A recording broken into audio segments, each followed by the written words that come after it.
Hey guys, welcome back to Allcarnews, and today we have this 2022 Mazda CX-5 Turbo in this beautiful soul red crystal metallic paint. Unfortunately, it's pretty rainy today, but I've been driving this for the past week, and I have a lot of thoughts and impressions on this being my daily driver for the past week that I'm about to share with you guys. So let's dive right in, and let's get to know this CX-5 Turbo a little bit more, as it is one of Mazda's best sellers and one of the best SUVs on the market in this class right now.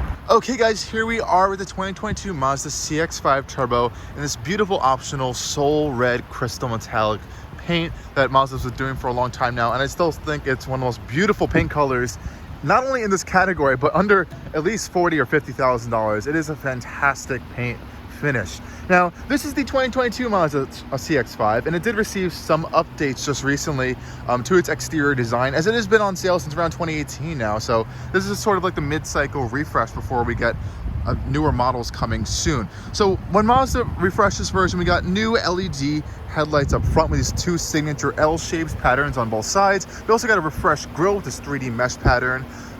And out back, we also got revised taillights that also mimic that little L-shaped pattern right there. Now, this class of car that the CX-5 competes in includes things like the Honda CR-V, the Toyota RAV4, the Subaru Forester. It's a very crowded, and loads more. It's a very crowded class vehicle, but the CX-5 stands out in its incredible looks. Let's just talk about the design right now. It is raining, apologies guys, but I think it kind of shows off the body lines of this car even better. I really love what Mazda's done with the turbo trim. They've completely blackened out all the exterior trim finish except for this kind of signature beam right on the side right there that kind of highlights the shoulder line of the vehicle, which is really strong, which is fantastic. And unlike a lot of these other vehicles in this class, the CX-5 is going to give you this passionate design. So it's Mazda's Kodo design language. As you can see, it's really sharp and crisp, but yet simplistic design language with these flowing body lines. I really love what Mazda did, like I said, with these headlights and how they're integrated into the new grille shape. You can see these really sculpted body lines right here, as well as it kind of opens up into the grille. And only the turbo model, not even the turbo signature, gets this really cool little red accent in the 3D mesh black grille. The Mazda badge right here, as you can see, it is flat because there's sensors and radar stuff underneath there. It's a beautifully sculpted front end. Always been a fan of this. Black mirrors as well, and we also have black wheels on the side. Coming around to the rear, again, that black trim continues. Now, if you opt for the higher end on Turbo Signature, all this black on the bottom is actually going to be body color to give it even more of a premium look, which I think is really, really cool. Black lower bumper area with dual exhaust ports. I think this is a fantastic look for the vehicle. You do get folding mirrors, and you also do get a turning indicator. So I'm just gonna wrap out the exterior because I think this is one of my favorite highlights of the vehicle. It just looks fantastic. Lots of colors, lots of different options for you to get. So I think it's time to hop into the interior and see what the interior space of the CX-5 is like. Okay guys, first up, let's check out the trunk space of the CX-5. CX-5 is a pretty spacious vehicle, especially compared to the smaller Mazda CX-30. Of course, it has a power rear tailgate. Awesome. Hopping inside really quick, let's get out of the rain. You know, pretty typical stuff back here. You do have flat load floor. It's pretty low actually, so if you need to lift stuff in, it's not too bad. You kind of have a full spare tire in here as well, which is nice. And these seats do fold flat manually, so you can just pop these down. They can fold flat. The front seat is a little too far back right now for that, but they do fold flat, and the centerpiece folds down individually, which is really nice. You can get a lot of versatility with these three seats being able to fold down. To pop them back up, you can just kind of pull them or go around from the front, but that's pretty nice. Decent amount of space in here. I'll put the exact dimensions there to compare them to the main competitors of this vehicle, but great space. And of course, it is power closing as well, so that's easy to just pop down shut. I think let's go hop into the rear seats first, because as this is a family vehicle, you're gonna want to bring kids back here, hauling people around. So let's go check those out right now. Hopping into the rear seats. Let's put these folded seats back up for you guys real quick. Awesome. So I have not actually spent too much time back here, as I've kind of just been driving around, because driving the CX-5 is actually a wonderful experience, but the back seats are pretty spacious. This seat's a little bit further back than I would normally sit just for this right second, but even if this was back, and this is pretty far back right now, I have a lot of legroom still. You have these cutouts over here, lots of foot space down here, so I would never have to really worry about that, even if you have tall drivers or passengers up front. You do have pockets on the back of each seat And these are the upgraded leather seats, and this is the turbo model. We have the red stitching as a contrast, which I think is really cool. You do have rear outlets, but no specific controls. And don't worry, you do have heated seats in this model. It's actually accessed in this folding center console piece. So you have 3-stage heated seats for both rear passengers, which is really nice. 2 cup holders back here, and some charging, and 2 USB ports, really cool, hidden on this little cubby right here. A little bit of this felt line storage, which is really nice. We do have a small little moonroof right here, no big panoramic roof as you might get in like a Forester or other competitors. Hopefully we'll see this changed on the CX-70 and the CX-90 when those come out really soon. Stay tuned for that. We do have some additional lighting, LED lighting, of course, back here, which is really nice. So you do have keyless access on this one. So this is one little gripe I am going to have actually. So on the Mazda 3, you actually have a touch-based system where you can just touch the back of this and open. This is a little bit of an older vehicle, and with this facelift, Mazda tried to introduce stuff from the newer Mazda 3 platform, but they didn't do everything. So you still have the old style button to unlock the doors. So you just have to touch this if you want to unlock the doors. It still is keyless access, just a little bit less luxurious and convenient, I would say. Same really nice treatment on the door panels over here. You do have full power seats with some lumbar, and you do have memory seats as well, which is really nice. Again, check out this beautiful cabin. Really comfortable seats. Mazda did upgrade these for the facelift for this 2022 model, which is really nice. You can see that red stitching. And they are fantastic, heated and cooled as we'll check out in a second. Let's hop inside. Oh. So now we're in the front of the Mazda CX-5. I'm gonna turn it off for a second, just so you guys can see what it looks like when you turn it off and on. So the displays with a little dance for you. So I can put my foot on the brake. We do have a heads-up display up there as well. You can see that powering on. Really nice stuff over here. So this is one area of the CX-5 where I like, but I wish could be better. I'm going to talk about why. So Mazda has their newer vehicles, the Mazda 3, the CX-30, the CX-50. All of those are based on their new architecture. Anyways, this is on the older architecture. This is one of the only vehicles that's still on this architecture. All the CX-30 and the CX-50 are all on a similar architecture.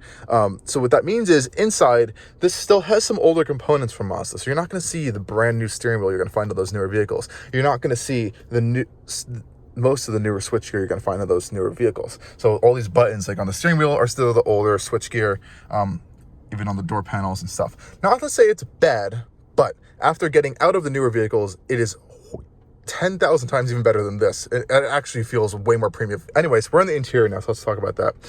Leather trimmed steering wheel here. Turbo model, we do get red stitching, which is really nice. I love this steering wheel. I do have one big complaint though. So you do have a heated steering wheel, of course, but Mazda does this thing where it only heats up this piece right here. So you see these 2 stitch marks? This is the only part of the steering wheel that heats up on both sides. Not this part and not the bottom part. That is honestly a little annoying to me. And I know Mazda wants to be becoming a premium brand. I wish they would do a full heated steering wheel. I think that would actually help them out a little bit more in that department. One little gripe, hopefully they'll change that in the future, and that's probably going to come with the CX-70 and CX-90, as those are going to be pitched as a little bit more expensive, higher-end products. Mazda still does separate climate controls, which is fantastic. These buttons are still pretty similar to the newer ones that you're going to find in this Mazda 3. Really nice feel to them. Nothing feels cheap or just tacked on, and there's no like blank buttons except for this little bit right here. Everything's like really nicely laid out. You have, like I said, heated 3-stage heated seats and 3-stage ventilated seats, which is fantastic. They work really well. Both the driver and passenger get those, which is really nice. I love that feature. Right here, we have our climate vents. Really, I've always loved how these are integrated into the dash right here. It looks really premium, really nice. It's a nice separation piece right here. And again, we see that kind of like carbon trim for the turbo model with kind of like this red pattern going in. I think it's really nice, and this nice metal strip going across. Everything in here is soft touch. There's no hard plastics. This is a soft touch dashboard that's stitched as well. Soft touch, and we do have our heads-up display unit right there. It's a little hard to see with the rain on the dashboard right now, but we do have a full heads-up display unit right there, which is really nice. Love heads-up displays. We have a Bose audio system, which actually is pretty fantastic for this class. Not incredible, but I think it really works in this Mazda. They've tuned it really well to make sure it works in this interior. Some blank buttons over here, but you do have quick accessibility for some safety systems. Now, I do wish they had the newer buttons. This is one complaint again. And the newer Mazdas, you have a quick button that can turn almost everything off and on. This doesn't have that since it's an older system. You also don't have the same kind of newer cruise control buttons. This is a little bit more confusing, I found a little bit. These seats, like I said, were upgraded for the 2022 model year. They're really, really comfortable. Not as bolstered as you're going to find in the Mazda 3. Those are really tight and really bolstered. Honestly, not going to be good for bigger people. I think Mazda went with this seat to be more versatile for a lot more customers, because this is one of the highest volume vehicles. I don't think they wanted to alienate everyone, because those seats in the Mazda 3 are actually pretty tiny. So anyone can really fit in these. They are very nicely bolstered, but not overly aggressive bolstered. There's a little bit too flat on the bottom, I think, for me, but otherwise they're fine. I do like the stitching on the accents. They look really, really cool to me personally. Center console. This is where you're going to find a little bit more older cheap plastics. New Mazdas do not have this. This is some carryover from, as this is an older vehicle platform since 2018. That's what you're going to find there, but it's not the worst thing, and it's in an area where it's going to be high traffic, so they don't scratch, but it's a little bit more harder, durable plastic. You have two cup holders right here, and we do have a center console with two USB ports, charging outlet, little center console tray. Pretty solid for quality as well. No creaks, no rattles, which is really nice. This is how you have to access Apple CarPlay, and Android Auto is not wireless in here. I do find this a little bit annoying sometimes. If you have like taller bottles or stuff and you want to like kind of use the infotainment system, it's a little annoying to use. Well, it could also be impossible to use, so you might have to do this weird reach around thing. This is completely fixed in the newer Mazda, so they move those over here. Now, you do have a wireless charging pad. Unfortunately, I can't use it because there's no wireless CarPlay or Android Auto, so there's honestly no point, since I have to plug my phone in anyway, which is going to be charging. So this is annoying. I wish they had the wireless function, and this would make the wireless charging a little bit more logical. And we have another charging outlet right there, 12-volt outlet. Center console, again, beautiful. Mazda does this really nice knee pad padding on these center console, which is fantastic. It's stitched. It's in the same leather as the seats. It's super soft and comfortable. Some vehicles have this really hard plastic over here. This, you can just rest your knee on it. It's fantastic. Again, that red stitching goes across it as well. This is the only kind of area you're going to find the gloss black plastic. I didn't clean it this week, just so you guys can see how dirty it can get just from a week of being used. A little bit, some smudges and scratching up that's been on there.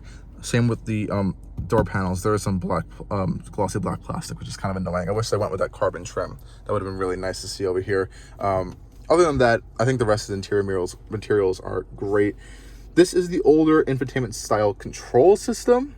The newer one has a nicer dial, a nicer control wheel as well. These don't feel bad at all. It's kind of like this nice metal finish around it. It's not actual metal, but it feels like a nice knurled finish. These do feel a bit less premium than the new ones. So the new dials, the newer Mazdas do feel nicer, but they get the job done. You have your volume control wheel right here, and this controls the infotainment system. It is not a touchscreen. This is a newer 10.3-inch unit. It is a beautiful display, honestly. I will say it is really nice. It's way bigger than before. And Apple CarPlay and Android Auto go full screen. It takes over the whole thing, and it's really a fantastic system. I do not care that it's not a touchscreen. People do care. I could care less. It is a fantastically easy and simple way to use. It's way better than Mazda's old system. Honestly, just throw it in Apple CarPlay or Android Auto, and if you don't like this and you don't have to worry about it, you can even press this again, and you just get a nice calm screen as well, so you don't have to worry about it. The only thing that's not crystal clear is the backup cameras. This is terrible. If you want a 360 camera, you're gonna have to upgrade to the signature model. And unfortunately, these don't get the newer cameras that you're gonna get in the CX and the Mazda 3 and the newer vehicles, which are super crystal clear. This is a little bit old, and I'm not the biggest fan. It doesn't even have trajectory when you're turning the steering wheel. So this is one little oversight, and one of those things, the weird in-betweener model that you don't get on this versus the newer Mazdas. So one weird thing again right there. Mazda is doing great things. They are, but they need to work on their packaging a little bit to make it make a little bit more sense across the models. Mazda has this whole theory, what they do with the driver and the ergonomics. They spend a lot of time making sure that the seating position and how you grab the wheel and how everything adjusts, it can be perfect to you, so you can pilot the vehicle, and the vehicle can kind of reward you in that sense. They spend a lot of time in that. I'll kind of leave that a little bit more information about that right there. There's a whole story behind this I really do like. Now, as this is a turbo model, we do get new drive mode. So Mazda's MI drive right here. So we get sport mode, and we get normal and off-road mode. It'll change that center instrument cluster right there. It is configurable a little bit to a degree. You can kind of scroll through these information wheels right here. I honestly just leave it in the safety system view, so I think it looks the best. And then you can kind of see what it looks like in sport mode and stuff. So yeah, and this engine does sound pretty good still. I'll pop it into sport mode. It actually does a lot sport mode. Not only is it going to tune the 6-speed automatic transmission, which Mazda has, again, updated for this 2022 model year, but it also increases the sensitivity of the gas pedal, which is floor mounted instead of being top mounted. So I think that's a much nicer application. It's like the BMW style of doing it, as I usually tell people. As you can see right there, it goes flat to the floor. And then you can hear that engine. Mazda lets a lot of sound from that engine into the cabin. And there's no soft limiter either, which is fantastic. Let's open the windows a little bit. It does sound good. It really does sound good. Let's go take a look under the hood really quick in the rain so I can show you guys this 2.5 liter turbocharged engine. So under the hood we have Mazda's 2.5 liter turbocharged 4-cylinder unit. This is making around 256 horsepower, 320-ish pound-feet of torque when you're using premium gas, which is fantastic. Let's go take it for a drive to see what this is like, because this is really what Mazda is about, this driving experience. One thing to note is that hood is crazy heavy. Wow. Let's go pop in the CX-5, take it for a drive, and I'll show you why this is one of the best vehicles in the class, because Mazda put the money where it is worth in the chassis of this vehicle. Unlike the newer Mazdas like the Mazda 3, the Mazda CX-30, the CX-50, this still has a multi-link rear suspension. The newer ones move to this kind of transverse beam in the back, which is a little bit of a cost-cutting measure, but it does pay off here. It's loud, even inside, and the pedals vibrate a lot. I don't know if that's supposed to happen. I've actually heard other people talk about this too, so I think it is supposed to happen. But Mazda really wants you to feel connected to this vehicle. No rev limiter, like I said, so you can really hear that exhaust note. Open the windows up a little bit for you guys. Yeah, you can hear it. It's a cool engine. It is super torquey. I'll pop into drive in a second, but just to remember, we're in sport mode now. They want you to kind of have low-end torque, so the revs will always stay pretty low, and it does upshift pretty around 5,500 to 6,000 RPM, which is kind of annoying, even in manual mode sometimes. So all that torque is packed down low for really punchy off-the-line stuff, and does fall off really quickly, but that horsepower does carry you out a little bit. So let's take it on a drive, pop it into drive right here. We're in a parking lot, so we're not going to go any crazy speeds right now, but let's just give you an example. The torque, holy Jesus. The torque picks up so hard. Brakes are good. Now, if I'm gonna complain, the brake pedal, I don't think it's firm enough. It's a little spongy, and you kind of have to put your foot down a little bit more than you think you're gonna have to stop. Now, the steering in this vehicle is absolutely fantastic. We'll get to that in a little bit. But it's fantastic. I wanna do a quick acceleration run for you guys right now before we hop into anything more serious. But the driving experience of the CX-5 is one of the reasons why I think it's one of the top selling and the best rated vehicle in this category of crossovers. So a quick little acceleration run right here. A little bit of throttle.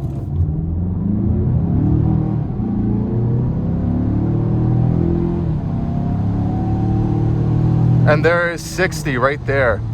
So 60 is supposed to happen around 6 seconds. People get, I can't time that off the top of my head right now, but it feels quick. It is an SUV. It does have the same engine as the Mazda 3 and the CX-30 turbos, as well as the CX-50 turbo. In the smaller vehicles, of course, it's going to feel a little bit quicker as it is less weight and it is a smaller chassis. But it is more than enough, I think, for this vehicle. You don't need much more, and it's kind of like a daily family vehicle. That engine just sounds fantastic too. And you can't really hear it right now. It's a little, as we're going to higher speeds. When you let off the throttle, you can hear a nice big turbo whoosh, which is really, really cool, I think. And you can also pop it into manual mode. You don't even have to pop it into manual mode here. This is full manual mode. It still will auto upshift, unfortunately, but you can always access that with the paddle shifters, which is really nice. you know, it's plenty of passing power. And I love the heads-up display that Mazda gives you. You have your speed recognition up there, and as well as you have your kind of safety systems, as we'll get into in a second as we merge onto the highway right here. Let's merge onto the highway. And we can see that power to get on is awesome. Now, as we are on the highway, I do want to show you guys the cruise control systems that we have here. So on the right side of the steering wheel, you have your kind of setup for this. You can turn it on, and now you can see it'll come up an indicator there, and it's activated, and you can press set. Sport mode is turned off when you go into cruise control mode, and you can adjust your increments right here. And if you hold it, it'll go up by increments of 5, which is really nice. And your left button can control your following distance, which is fantastic as well. Now, this is not my favorite system, I'm not gonna lie. And you can also see the heads-up display. I don't know if it's gonna show up in the camera as well, but it does increase in size a little bit when you're on cruise control mode, because they want you to focus on the road. I will complain a little bit about this. This is not my favorite system. I said this in the Mazda 3 as well, and that has a newer system, a little bit newer. It's just not the best. Subaru's EyeSight system, if you want something that's gonna be really, really like close to like that hands-free experience, even though it's not, that's gonna be I think one of the best ones. Right above that is the Hyundai and Kia system. Those are fantastic. This is just on the lower end of this. It does have lane keep assist, so it'll kind of like vibrate the steering wheel if you nudge out of the lane, but it's not going to like really turn you too much. It's not going to be steering you. Subaru does offer kind of this active steering assist where, like I said, if you took your hands off the wheel, you're not supposed to, but if you did, it will steer you around a bend. This won't do that. So that's just one thing to keep in mind if you are looking for that in a vehicle. Otherwise, it's fine. And I do like how Mazda's blind spot system shows up both in your center display as well as in the heads-up display as well, which is really cool. So you can kind of see where these vehicles are around you at all times. Unfortunately, this one doesn't have the 360-degree cameras that you can access all the time, like in the 3. I think that's in the one above this, Turbo Signature. We're in sport mode, so it's a little bit louder.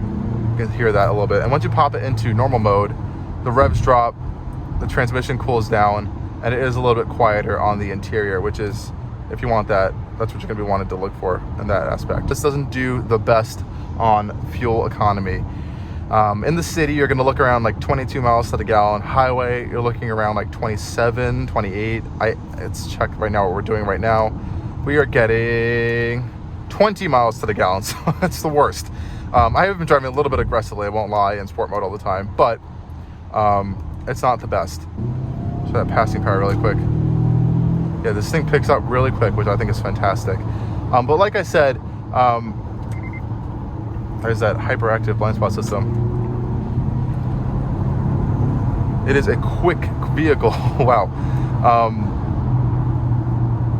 Mazda spent a lot of time and money on this to kind of tune it to be a pleasurable experience for you, and I think you can feel that in this vehicle. It handles fantastically. This steering is the best steering, not in the class, but I think it kind of goes over some other classes into like more premium level. Fantastically direct.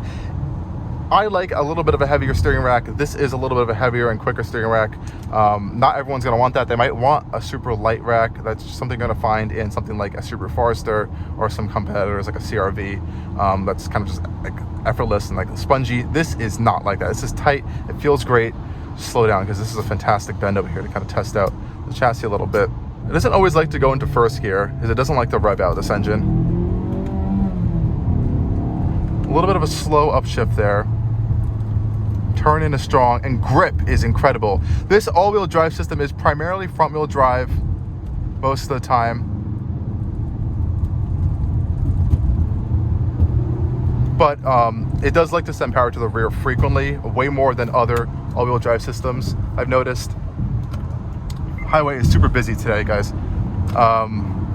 It does like to send a lot of power to the rear when needed, so it is constantly sending power to all over the place. Some vehicles are always, let's pop back into normal, some vehicles are always front-wheel drive, and they'll send power to the rear only when needed to kind of save fuel.